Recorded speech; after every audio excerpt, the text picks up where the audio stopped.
Xigaza ya pima mani. Iyahanyela kwine, tatitsakisela kwine.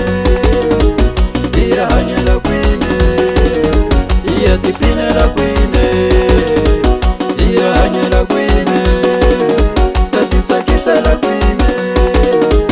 Iyahanyela kwine. Loko ukuvumwa nanga wa baba mano titsakisa loko mpela ni uxava ikambe namuta valava wendikaya ni ya Xigaza kwini mina sati na vana movha wa mina una swivulavula loku movha wa mina wu ni vangela na valuti movha wa mina una swivulavula loku movha wa mina wu ni vangela na valuti movha wa mina una swivulavula loku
Iyahanyela kwine, tatitsakisela kwine.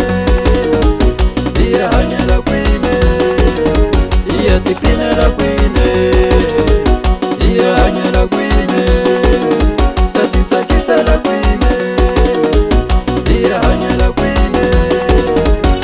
Loko ukuvumwa nanga wa baba mano titsakisa loko mpela ni uxava ikambe namuta valava wendikaya ni ya Xigaza kwini mina sati na vana movha wa mina una swivulavula loku movha wa mina wu ni vangela na valuti movha wa mina una swivulavula loku movha wa mina wu ni vangela na valuti movha wa mina una swivulavula loku